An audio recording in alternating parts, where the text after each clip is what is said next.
Center CN001. The candidate is Angie Zhao, candidate number 64375, and the examiner is Leandro Kleinans, examiner number 983784. Good afternoon, my name is Leandro Kleinans. Can you tell me your full name, please? Good afternoon, my full name is Angie Zhao. And what shall I call you?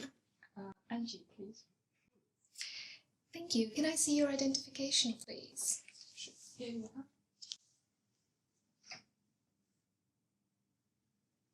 Thank you, that's fine. Now, in this first part, I'd like to ask you some questions about yourself. Let's talk about what you do. Do you work or are you a student? I work. What job do you do? I work as an administration officer. What do you enjoy about your job? In my job, I mainly help others with a lot of administrative work. So what I enjoy the most is helping others and supporting others. What makes you good at your job? I think I'm a very caring person and considerate person. I can only think in others' position, so that helps a lot. Let's move on to talk about tourism in your country. Do many foreign tourists visit your country every year? Yes, I think so. A lot of foreigners from all over the world come to our country for visit. What are popular places to visit in your country? First of all, would be a lot of famous tourist cities, like big cities, for example, like Beijing or Shanghai. And I think recently a lot of foreigners tend to go to southwest of the country. And Why? To really enjoy the local lifestyle of local Chinese people. Do tourists usually use the public transport or do they rent a car? I think they normally use the public transport, maybe because it's difficult for them to drive legally in China. Why? Because China's driving license is a bit difficult for them to obtain because they have to pass certain tests. They can't just use their foreign driving license here in China. Is it expensive to take a holiday in your country? It will be expensive, yes, because we have a lot of public holidays and people spend those days on holidays. That means the hotels are fully booked, so and the plane ticket can be really expensive. Let's move on to talk about your hometown or village. Where is your hometown or village? Beijing is my hometown. What's the most interesting part of your hometown? I think Beijing is the cultural and the cultural center of China. So there will be a lot of cultural activities on, like dramas or movie festivals.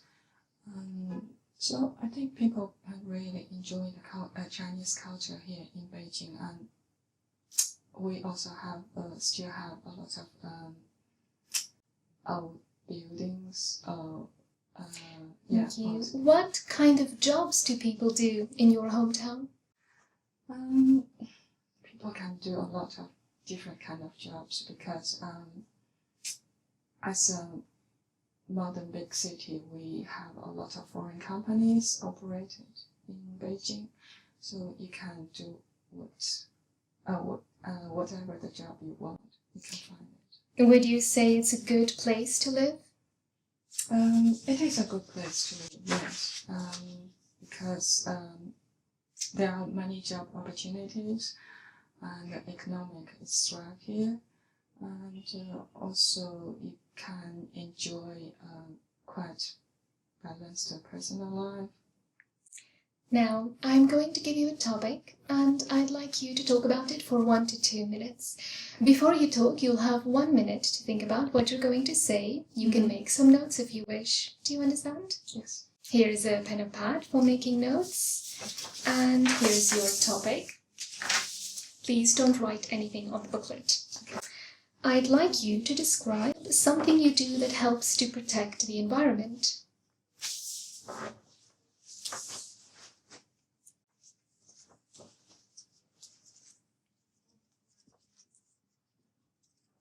Alright, remember you have 1 to 2 minutes for this, so don't worry if I stop you. I'll tell you when the time's up. Can you start speaking now, please? What I do every day to protect the environment is I try to use the subway to commute to my work every day. Because I think it helps to protect the environment more when I use the public transportation.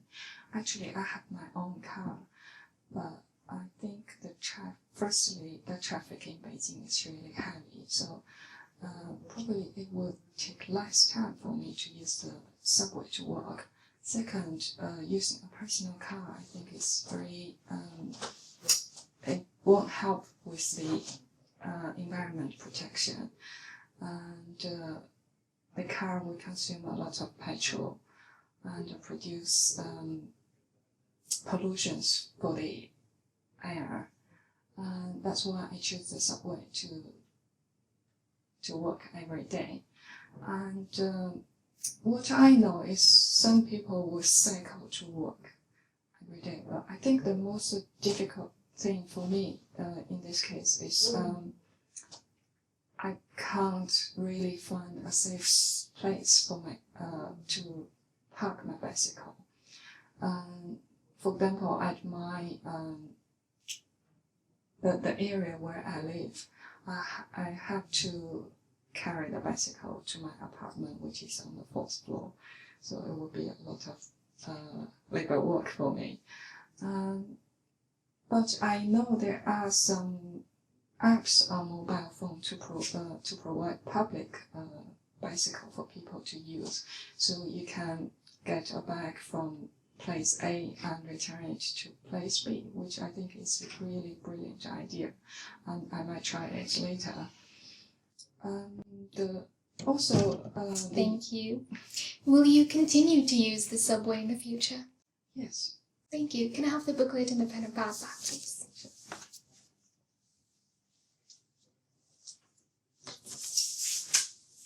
Thank you. We've been talking about something you do that helps you to protect the environment, and I'd like to discuss with you 1 or 2 more general questions related to this. Let's consider, first of all, polluted places. In your opinion, which parts of China are most polluted? I would say the north part of China are mostly polluted area, and for example in Beijing. And why is that? Especially in winter, I think that was that because one of the reasons is we still use the central heating, which consumed from coal. And one of the theory is the coal that we are using is not really high quality coals. So when we burn those coals, it will create a lot of harmful air into the sky. Maybe I think we can use some kind of protection, or the government should invent more budget on the air protection, for example, to create more policies on how we can't produce the pollution. Thank you. Is the pollution problem a recent phenomenon, or were there also high pollution levels in the past? I think we've been dealing with this problem for the past 10 years, and I think you can see there is some improvement in these 2 or 3 years. But I think what kinds of things do people do to help decrease the levels of pollution in the cities? For example, we try to encourage people to use public transportation instead of personal cars. And like I said, we also encourage people to cycle more. That is good for your personal health first, and also to prevent the Are most people willing to do this? I think more and more people start to try to cycle to work, and I think one of the things that the government can do is maybe to create a better environment for cyclists, because it's still some cyclists might concern that the conditions on the road are not very cyclist friendly. Now, let's consider protecting the environment and education. In your opinion, is it parents' or teachers' responsibility to make sure that children are environmentally aware? It must be from both sides, I think. At the school, the teacher can give the knowledge about how to protect our environment, or give some good practice or examples about how to do them. And when you're at home, I think it's your parents' responsibility to provide the environment for you to use this practice. For example, about the recycled bins, so you can separate different rubbish into different bins, and also they can monitor the children for the. Now, Angie, you mentioned that you think that teachers should tell children about environmental problems. Should they do so as part of a special class or a special subject, or do you think that this should be taught during science classes?